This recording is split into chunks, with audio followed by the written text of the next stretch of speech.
Okay. In today's class, I will be discussing the sample exam paper.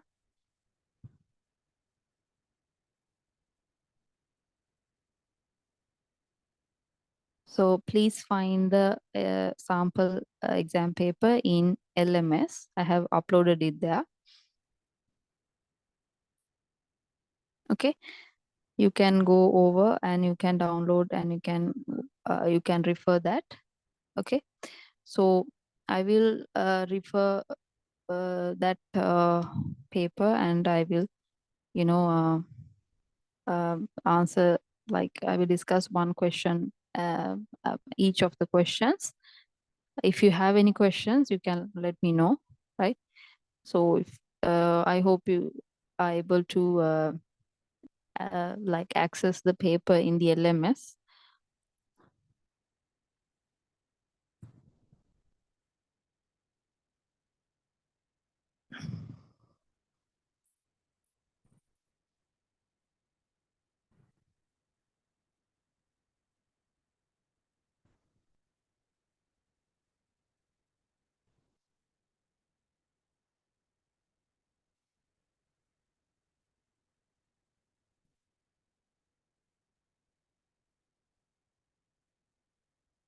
Okay, do you have any questions?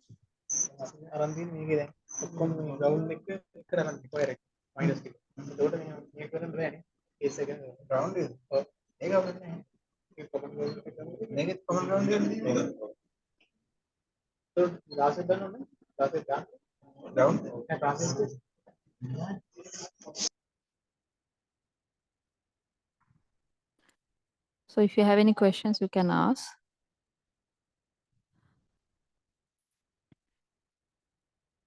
So we will start with the first question. Okay. So if my voice is not clear, you can let me know. So actually these questions, some of these questions are already discussed. So you can, I think you can remember these questions that I have already put in the tutorial classes. And I have discussed these questions there. So the first question is regarding a smart agriculture scenario. So where farmers use IoT systems to address the challenges of unpredictable weather conditions, pest attacks, soil degradation, and so on. So by using IoT technology, the farmers can address these challenges, and they can get real-time monitoring. They can get real-time updates regarding the farm using the IoT system. So as an IoT system engineer, IoT system design engineer, like you are given the task to design an IoT system. And in that design, the steps that you are taking should be presented. Okay, so in this question, we are basically asking those steps that you need to take to develop the IoT system. Okay, so as the first question is list 3 sensors that can be used in this scenario to monitor environmental factors such as temperature, humidity, soil moisture, respectively. So in this scenario, you can actually, also you can mention the sensors that are available in the market for measuring the temperature, humidity, soil moisture, and so on. Apart from that, there could be some, other sensors that combine the measurement of 2 parameters. Okay, so for example, temperature and humidity, temperature and moisture. Some sensors can measure 2 things at the same time. So you can mention such sensors as well in this question. Okay, so I will go back to the whiteboard. Okay, so in the first question regarding the smart agriculture, so as an IoT system engineer, you need to decide which temperature, which sensors to use, and which parameters you're going to measure. Okay, so if you're going to measure temperature, um, you can use a specific sensor in the market to measure the temperature, right? So I think in your IoT project also, I think you used some sensor which was having a certain model number, and which was having characteristics of uh, like a small like a net with a small like a plastic covering, and with about 3 pins, and then you can actually connect this to a certain PCB circuit, and you can measure the temperature in the environment using this sensor. So you can mention the model numbers of a certain temperature sensor that you can use in this scenario, or else you can just like mention about the temperature sensor in general, and then you can maybe draw like a figure of the sensors that you can use for this scenario and that you're familiar with, that is suitable for this scenario. And you can also use humidity sensors, and you can use like soil moisture sensors. So these kind of sensors sometimes come together to measure two parameters using one sensor. So in situations like that, you can also mention that you are using a sensor which has combination of two parameter measurements. So for example, one can measure temperature and humidity. So a sensor can measure both temperature and humidity. In that case, you can use that specific sensor to measure that both the parameters. So using one sensor, you can measure both the parameters.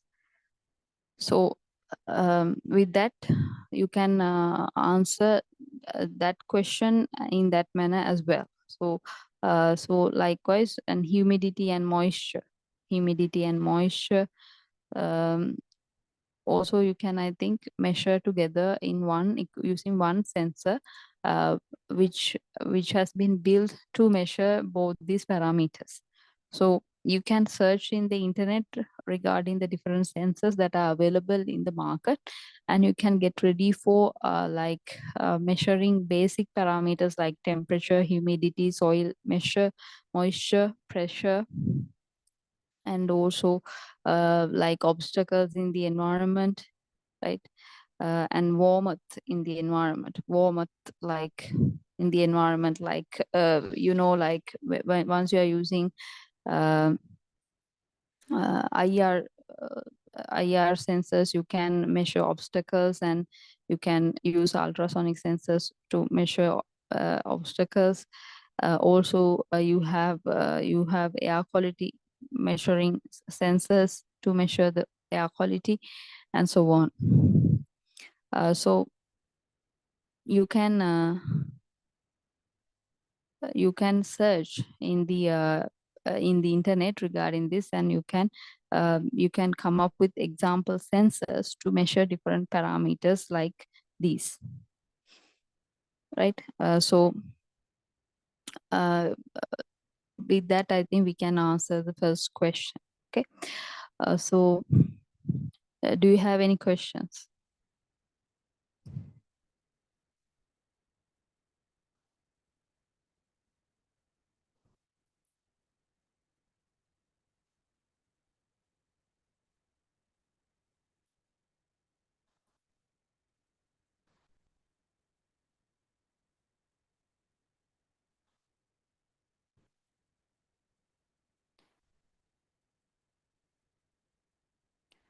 So I mean, you can also use LDR uh, sensors to uh, measure like difference in resistance, right? So LDR sensors can be used to measure the sensitivity or intensity uh, of the light in the environment. So likewise, you can consider different sensors. Okay, so um, PIR sensors you can use to measure the warmth of humans or any kind of organisms in the environment, and can be used to um, detect humans or uh, like animals in a certain environment. So you can actually search about the different sensors, and you can answer these questions by doing a certain market research regarding the sensors. Okay, so once yeah,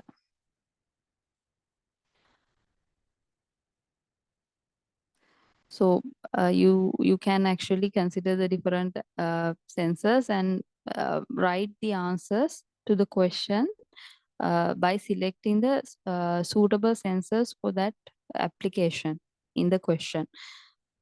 Okay, so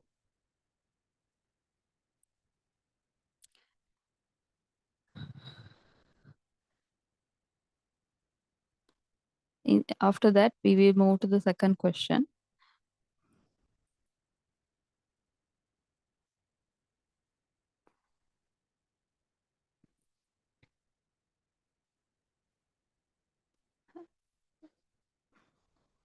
Do you have questions regarding the second question?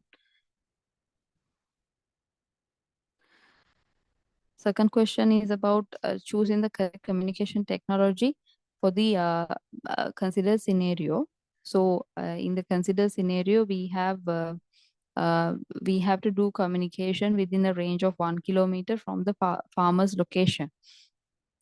So in that case, we need to select the optimum communication technology for that situation. So right. So the question is,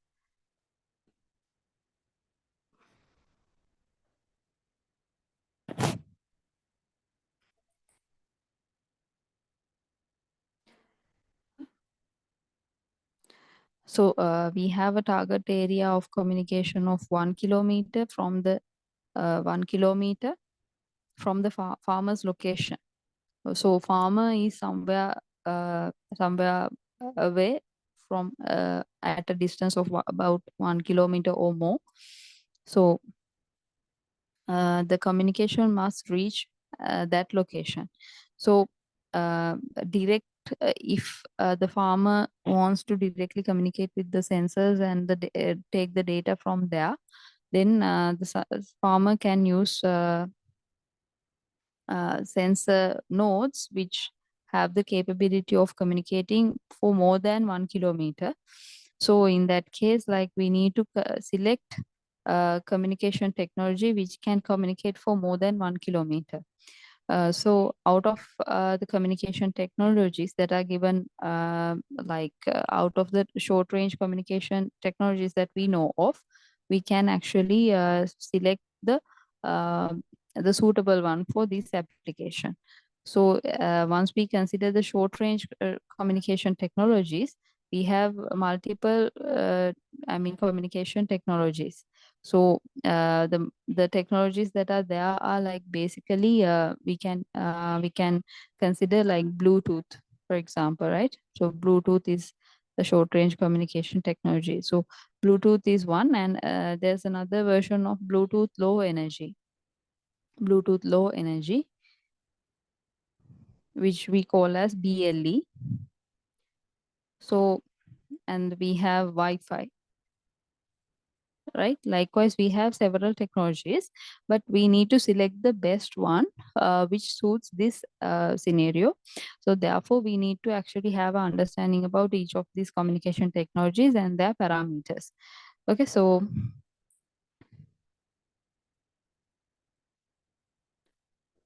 I will draw a table that compare and contrast the different technologies.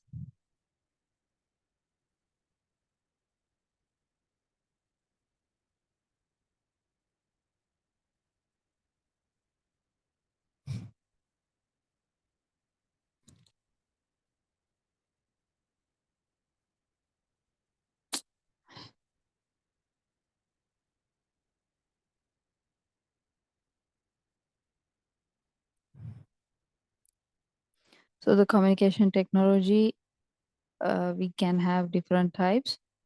So the technologies can be categorized based on the type of based on several parameters such as the energy consumption, the communication range, the data rates.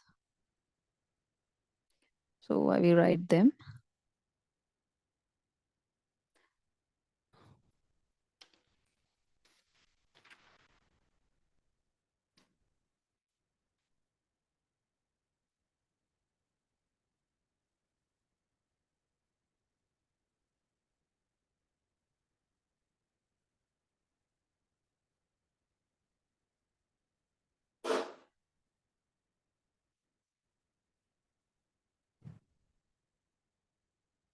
Okay, so as for the different technologies, we have Bluetooth, we have Bluetooth low energy,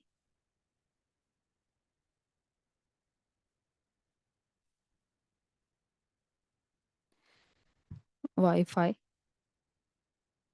LoRa, Zigbee. Okay, so likewise, we have different types of communication technologies. Also, we have RFID, NFC.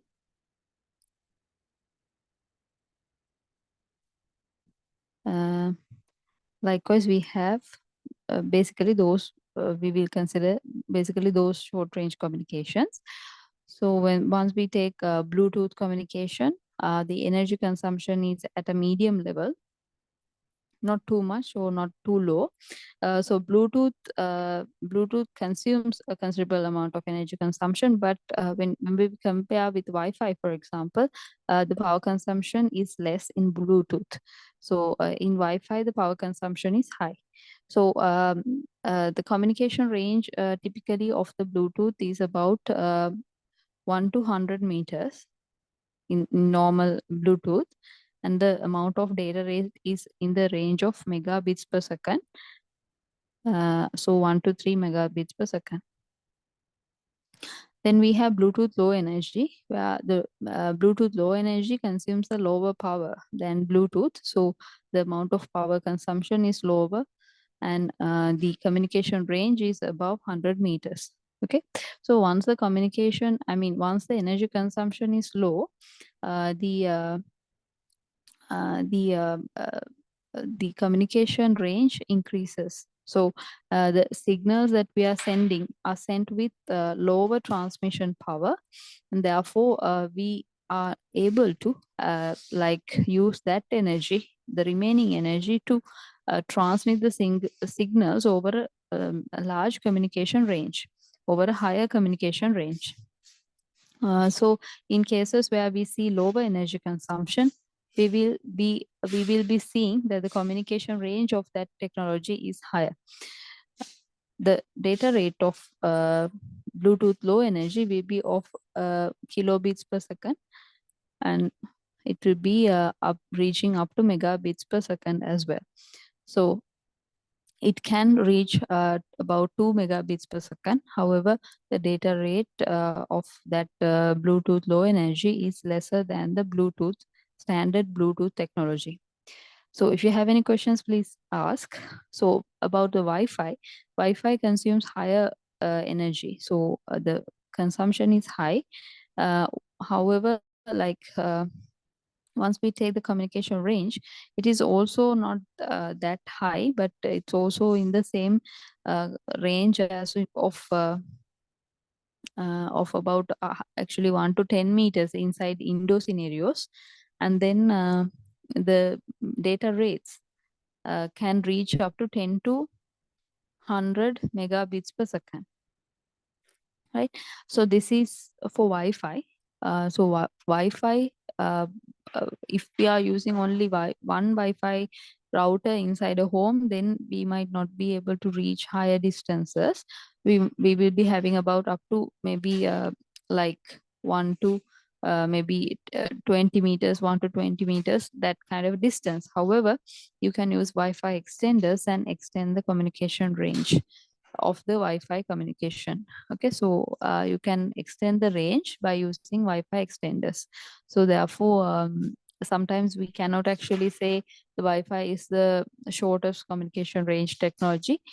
So with the Wi-Fi extenders availability, you can extend the communication of a certain Wi-Fi router uh, uh, by uh, by using a certain extender, and then you can extend the same signal over to another region. So with that, we can increase the communication range of that communication. Then LoRa communication. LoRa communication also is another short range communication technology. It uses lower, energy consumption. It also uses lower energy consumption, and it has a communication range of about 5 to 15 kilometers, and the data rates will be of the range kilobits per second. So in here you can see that although the communication range is high in terms of the data rates is low. So the if you want to transmit higher data rates, the LoRa communication might take a considerable time to transmit that data within the short time interval. So when selecting the communication technology, you need to select the proper technology for your application. And with the LoRa technology, you can reach up to kilobits per second range. However, you can actually send up to 5 to 15 kilometer range of you can communicate up to 5 to 15 kilometer range. So so this is suitable for specific scenarios where you don't have enough energy at each device level, which is trying to connect to a certain network infrastructure or certain access point. However, it is able to have a higher communication range, which enables it to be placed at a far away distance from the network infrastructure or a certain access point. However, the data rate that we'll be receiving through that communication will be low. So Zigbee communication is also another optimal communication that we can use. So its communication range will be from 10 to 100 meters. Its data rate will be between its data rate will be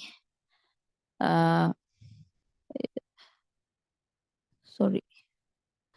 Okay, so LoRa communication data rate is actually from 20 to 250 kilobits per second.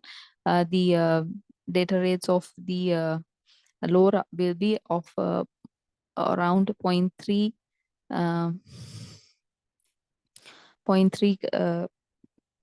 kilobits per second up to again some kilobits per second. So it is having a certain data rate, but it is basically in the kilobits region. So Zigbee is also consuming less energy, and it is able to do communication between 10 to 100 meters. So depending on these technologies, um, we can say like which technology is suitable for our use case where we want communication more than for 1 kilometer. So once we take like, for example, these RFID and NFC communications, their communication range is pretty low. So RFID actually can communicate to up to 1 to 10 meters, and NFC can only communicate up to about 10 centimeters. So so we can see with that NFC is the communication uh, that is doing the shortest communication. So therefore, like it is used in specific applications where we keep the devices uh, near to each other as much as possible, and the gap between the devices that are communicating is very less. So the gap between the devices communicating must be in the range of centimeters. And RFID is also used for very short range communications, so up to about 1 to 10 meters. of communication is possible with RFID. However, like we cannot go beyond that. So in that case, like these RFID NFC communications are specifically used for like a specific type of applications and cannot be used in situations like this where we are doing like smart agriculture, for example, where we need to like place the sensors in a remote location with respect to the farmer or the person who's handling the paddy field or the field. So because of that, sometimes we cannot use RFID NFC in those situations.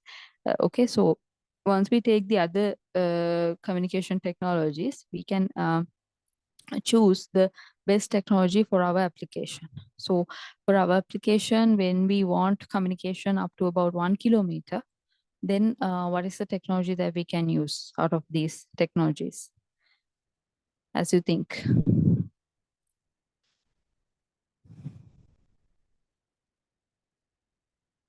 What is the best technology that we can use for this scenario out of these technologies that we are having? Can you answer? LoRa? Yeah, so LoRa communication actually is good. So thank you for your answer. So LoRa communication can do up to 50 kilometers of communications, about 5 to 15 kilometers. So in situations where we do not require high data rates, but I mean considerable data rates are achievable using LoRa. So with the assumption that the data rate is sufficient, we can use LoRa communication. Okay, so you can actually check regarding these data rates, power consumption, and communication range of each communication technology before coming to the exam, so that you can have a good idea about which communication technology is satisfying or is suitable for a certain application. Okay, so you can do that research and come to the exam. So with that, we finish the second question. Okay, so I hope it's clear to you. If it is not clear, you can let me know.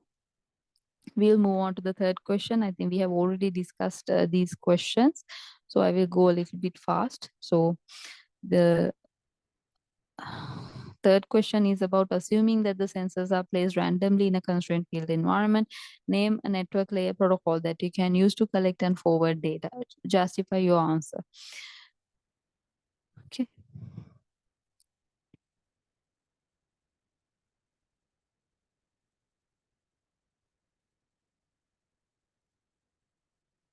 So in this case, sensors are like placed in the random manner. So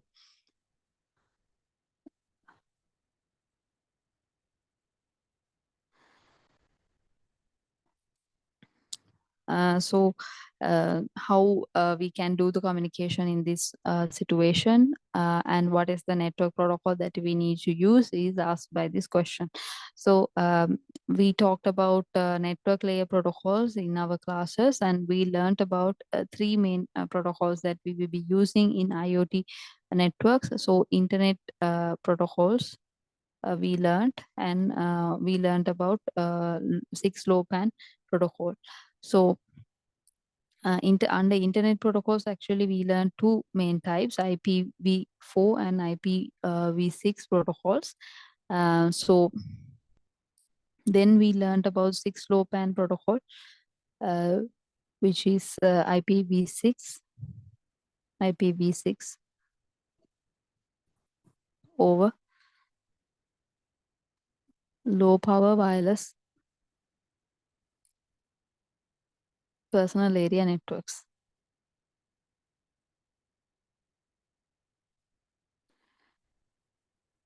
So in the class, I told you that 6LoWPAN protocol is widely used in situations where the communication should happen uh, in a constrained environment. So constrained environment.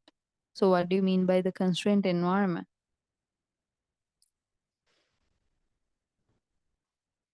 So what do you mean by constrained environment, as you think?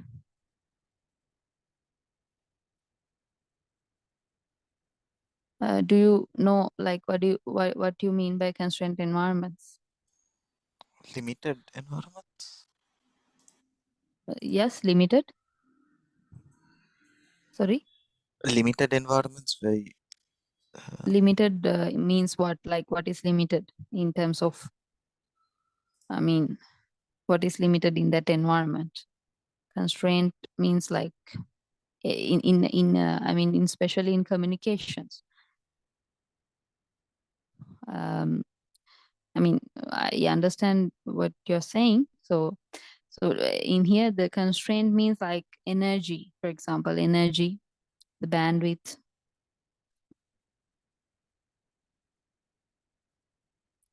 right? Could be limited.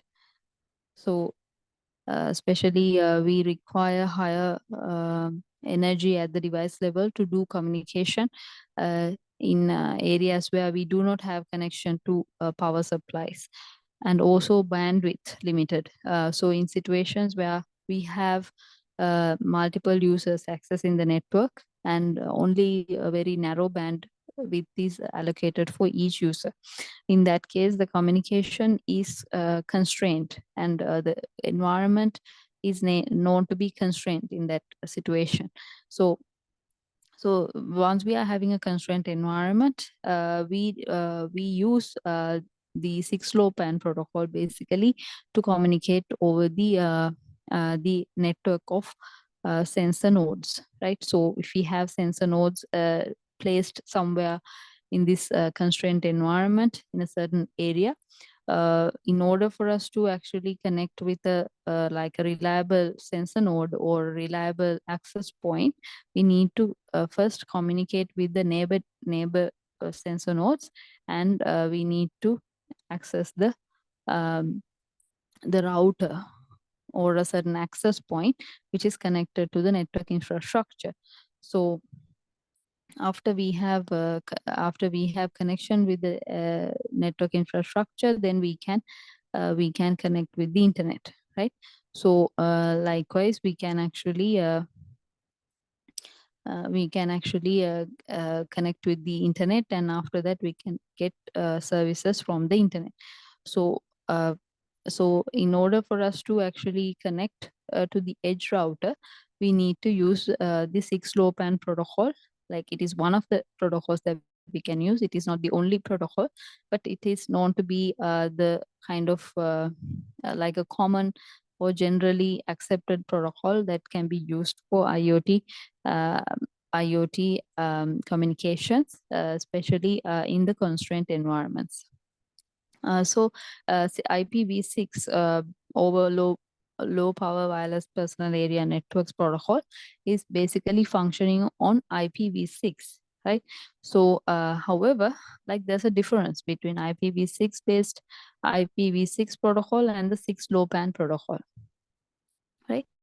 So we are basically using 6-LoWPAN instead of IPv6 due to some reason. So can you remember that reason? Can you remember why we are using 6-LoWPAN instead of IPv6?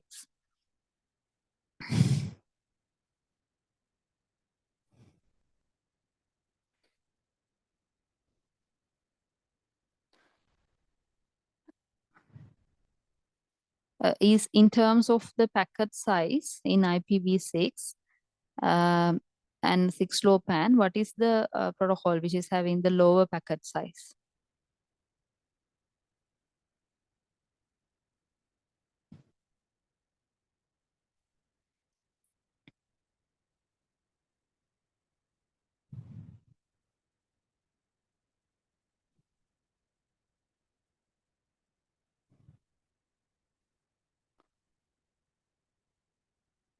Okay, so actually 6-LoWPAN is a protocol that I discussed in the lectures. So maybe it is a new protocol type to you. I would like to like remind a little bit about the 6-LoWPAN. So in the 6-LoWPAN protocol, we have the packet, and the packet header is compressed such that the total packet size has been reduced up to 127 bits, whereas the packet size in IPv6 is about 1024 bits, right? So considerable compression of the data packet has been done, and therefore the amount of data that the the amount of data that is included in the header is reduced in the 6-LoWPAN packet, and therefore the data of course the size is same. However, like the header compression is there. Because of that, the packet size is reduced in 6-LoWPAN when comparing the IPv6 version. So that is one advantage. So data packet size is lesser. Data packet size is lesser, and right, data packet size is lesser. Once you consider IPv4 and IPv6 IPv4 and IPv6 and 6-LoWPAN, you will ask, why are we not using IPv4 in this situation, right? So do you have the answer? Do you know the answer to that? Why are we not using IPv4 in this communication? In this scenario where we are doing communication in the constraint environment.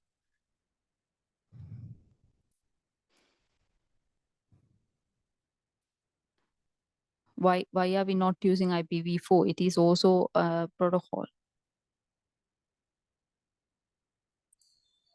You have better security with IPv6. Yeah, IPv6 has more features in terms of security. Yeah, it is true. Another one, that is one answer, but like you can think about in terms of the amount of addresses available. IPv4 Okay. uses 32-bit and IPv6 uses 128-bit. Yeah, so yes, the amount of addresses that is possible with IPv4 is it lesser or higher than IPv6? Less. Lesser, and it can only address about like a lesser amount of devices in the world, right? It's not sufficient to even address all the devices in the world, right? Mm. At one time, right? So is using IPv4 okay in that situation? Because like IPv4 addresses are not enough to be allocated to all the devices in the world. Whereas like if we are using IPv4 in this network, then we might not be able to allocate IPv4 address, a unique IPv4 address to each of the devices in this network, right?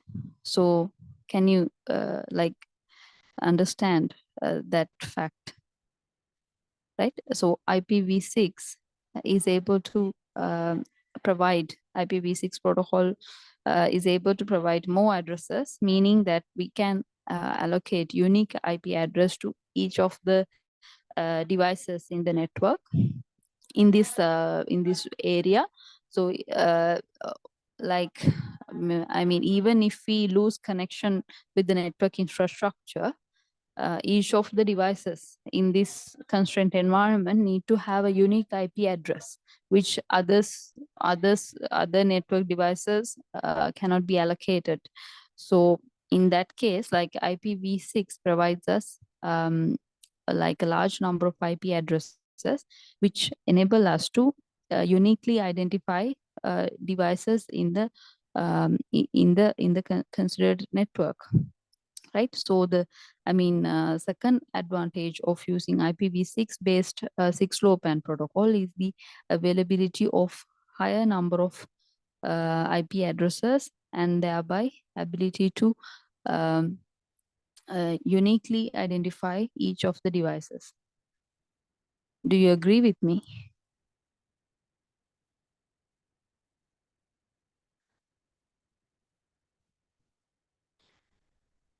Uniquely identify the each of the devices. Uniquely identify each device. Okay, so if you have any questions, you can ask. So basically, the availability of higher number of IP addresses enable us to use unique IP addresses for our like constraint environment network, the network in our constraint environment. Okay, so that is why we are actually using that option, because we are able to flexibly use IP addresses without any worry that the same IP address is used by another device in the same environment, for example. So another thing is, like in IoT, we might have millions of sensors. So in that case, like we cannot guarantee that our IP address is very unique, right?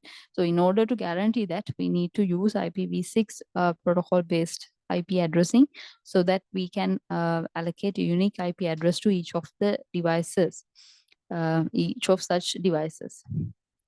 Okay, so I hope it's clear. The next question is about, so the answer to the third question will be using a protocol such as 6LoWPAN that can collect and forward data in a constrained environment. Okay, so you need to justify your answer by saying that this protocol has a lesser data packet size because of the header compression. I mean, it has a lesser data packet size when compared to IPv6 packet size. Secondly, it also enable us to address each of the devices uniquely because it is based on IPv6 addressing scheme. Likewise, you can mention some reasons why you are using IP6LoWPAN over IPv6 and IPv4. In the next question, I'm asking like what is the best application protocol to use in this scenario if we want low latency over high reliability. So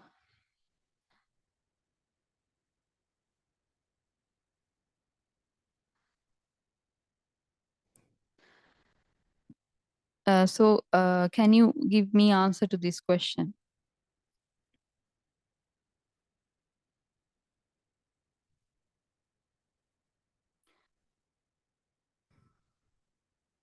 So we learned about MQTT and COAP.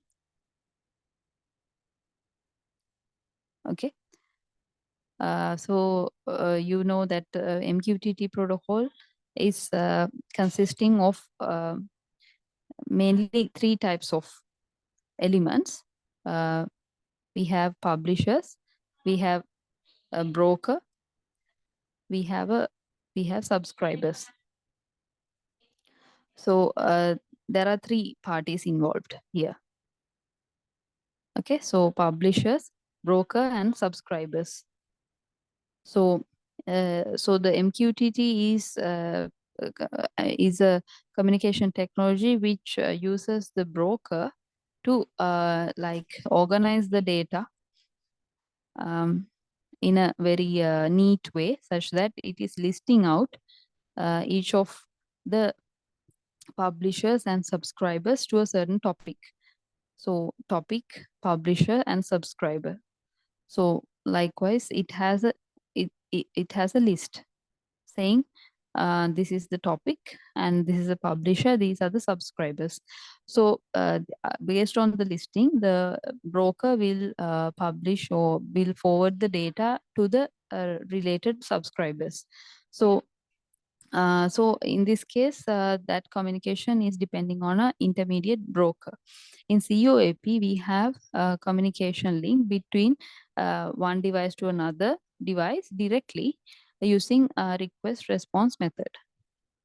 So in this case, we have like a client server model. Okay, so we will consider the transmitting device as client and receiving device as the server. So the client is sending a communication request and the server is giving a response. So out of these two protocols, as you think, what is the best protocol to use if we want low latency over high reliability? So what do you mean by low latency? And what do you mean by high reliability? Right. So I think the condition of the second condition is more easier to understand.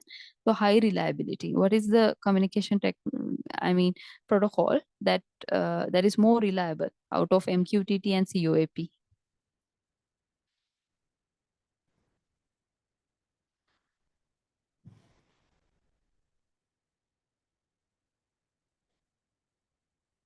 MQTT is more reliable.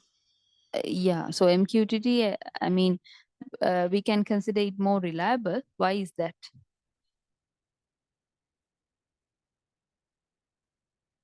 Why do you say like that?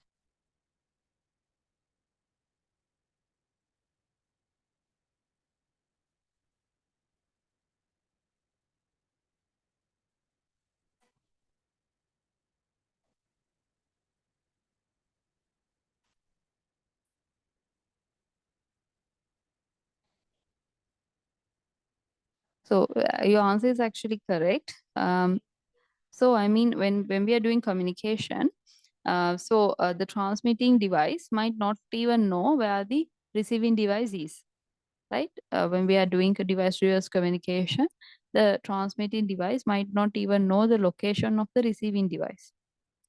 So when we take the MQTT protocol, MQTT uses this broker to collect the information that it receives from the publishers, and it lists out the publishers, and it lists out all the data that it receives.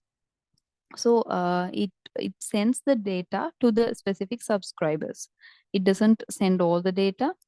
It doesn't send all the data to all the subscribers. It only select the specific subscribers and send the specific data to that subscriber. So it is a very reliable communication where the subscriber receives the specified data that it requested.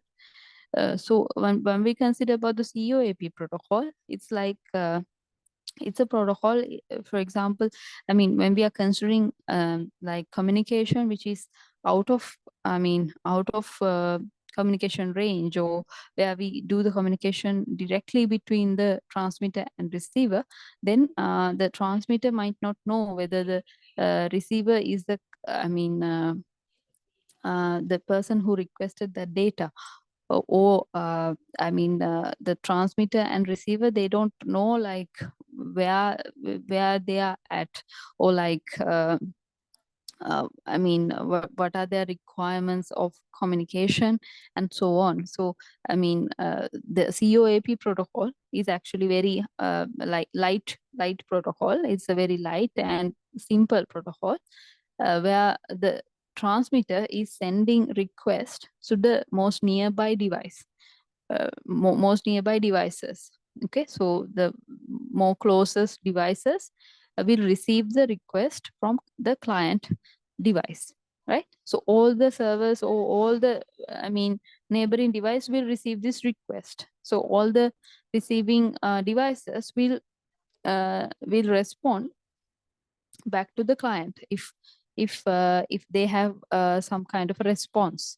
So in the COAP protocol, therefore, all the receiving devices have to take some action, whether or not they are actually involved in the communication, whether or not they require that communication, they will respond back. Therefore, in COAP, it's like you are doing communication without exactly knowing to whom you are talking to.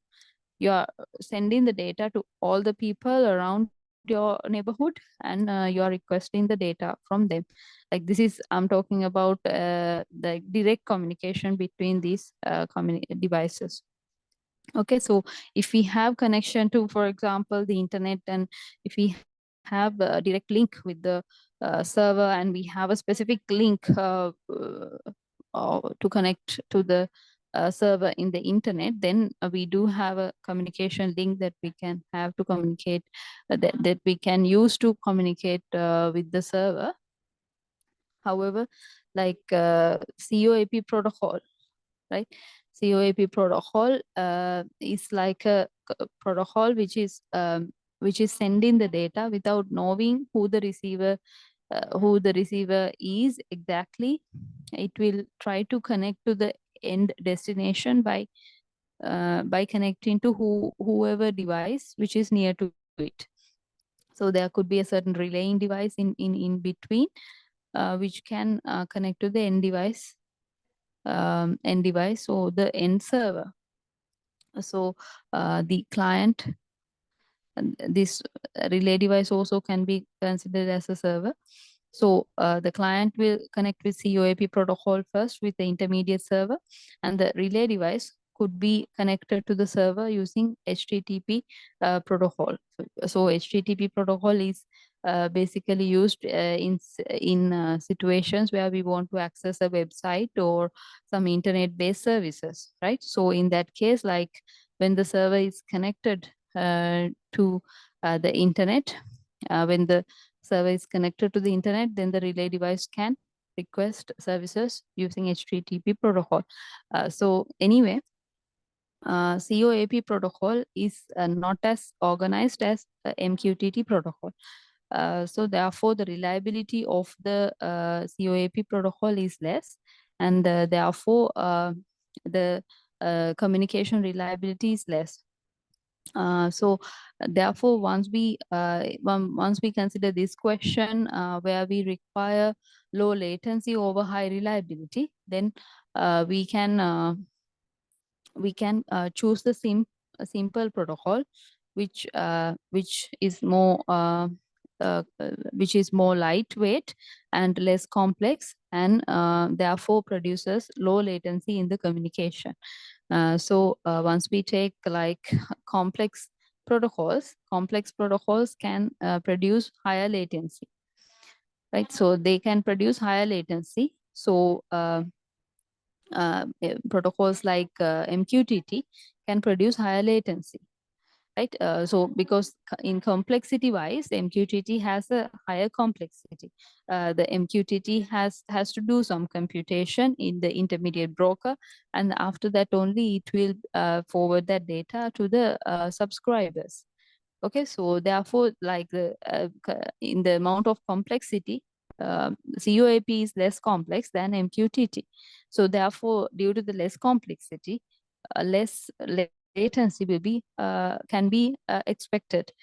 Also, in terms of reliability, however, the reliability will be lower because the knowledge at the client regarding the receiver is less.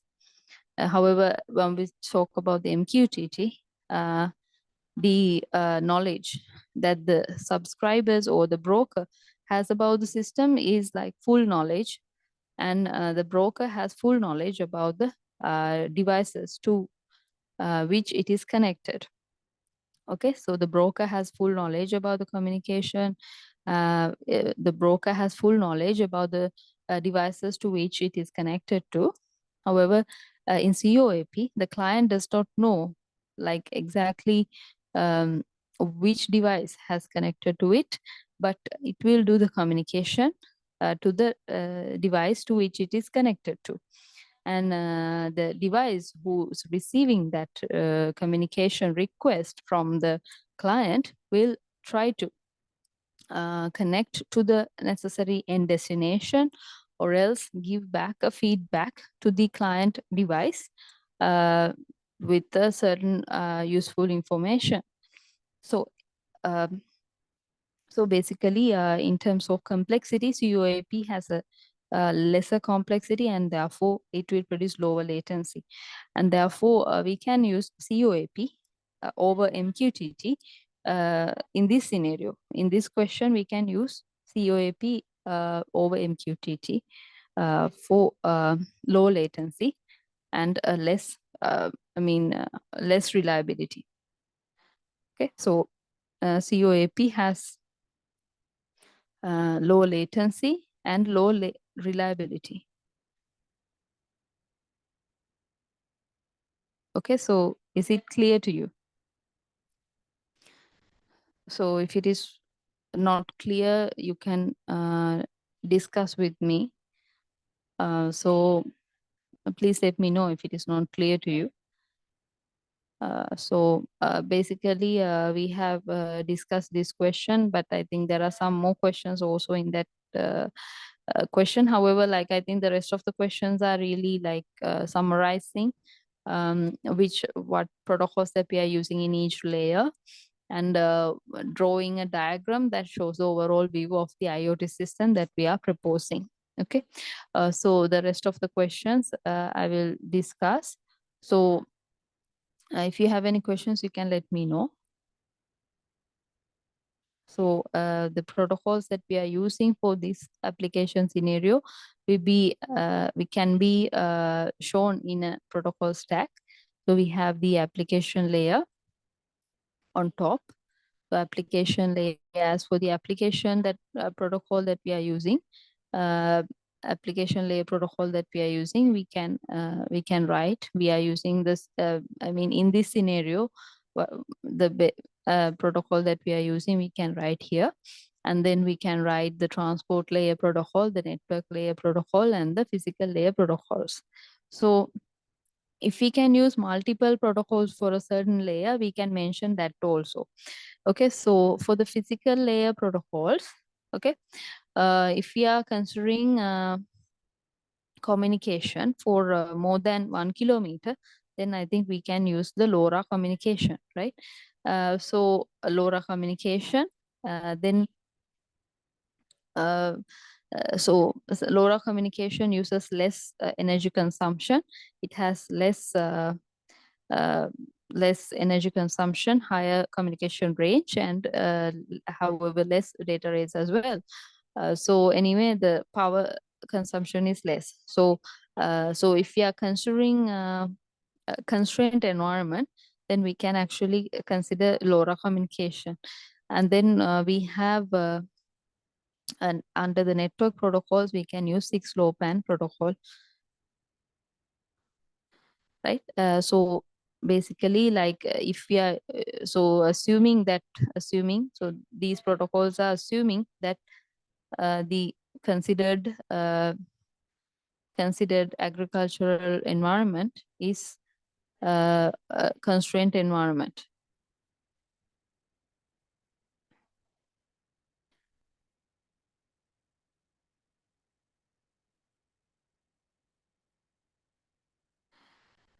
Transport layer protocol is depending on the application protocol. Okay, so depends on the application layer protocol.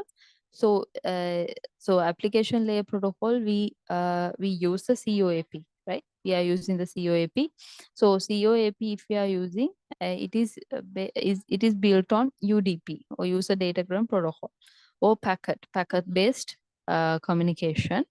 So UDP protocol we can use as a transport layer protocol. So this is the protocol stack that we are using for the application that we are going to implement. Then the final question is regarding drawing a diagram that shows the overall view of the IoT system that you propose with all the relevant components. So we are asked to label each of the relevant components. So if you are having sensor nodes we are having in this system. So sensor nodes contain all the components of the sensors, embedded system with the controllers, and the communication module, right?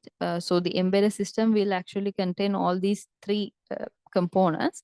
It will have the sensors and controllers, communication modules connected to that, right? So we have the embedded controlling, like embedded system, the controller board, basically, which contains the controlling unit, communication modules, sensors.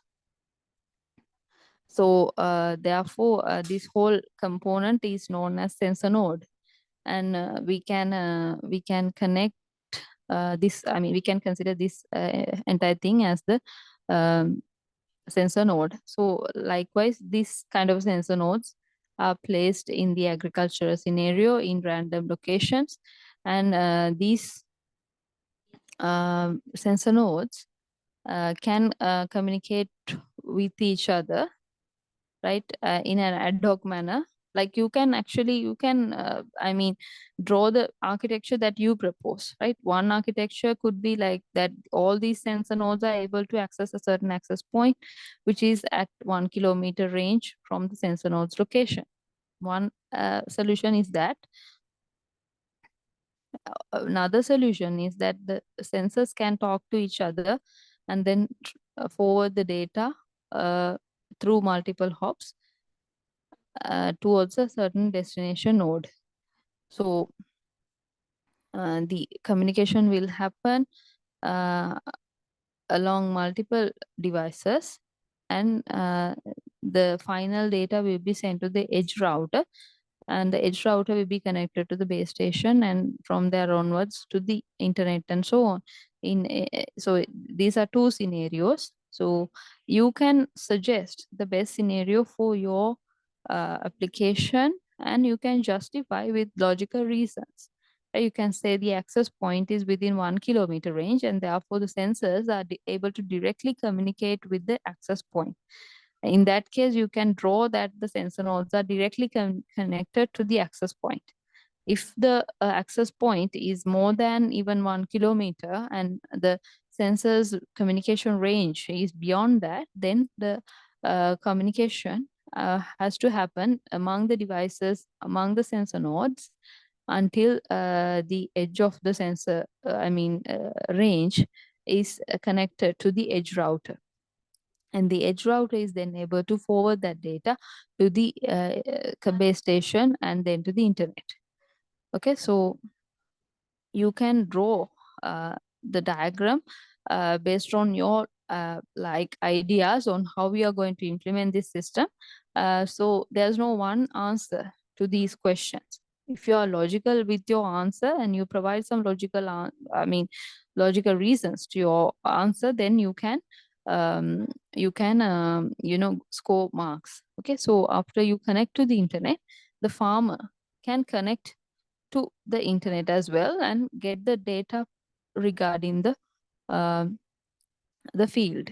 Okay, so the internet is given by this cloud, and the internet is composed of collection of routers and switches. So the farmer can connect to one of the routers or switch that that is in the internet, and through the communication between routers and switches, the router which is connected to this network can be accessed. Through that, it can access the data. Apart from that, this system can be further improved by connecting cloud server to one of the routers, where the cloud server can store large amounts of data. So large volumes of data can be saved in a cloud server, which is connected to the internet. So the farmer can connect to the router, which is connected to the cloud server, and obtain the data from the cloud server. So regarding the environment, regarding the paddy field environment, the farmer can get update using the data in the cloud server. So you can propose the network architecture, right, like this, or in another suitable manner, and you can logically explain why you are adding these components. Okay, so that is how you will be able to answer these questions, and for the logical answers, marks will be given. Okay, so that is all for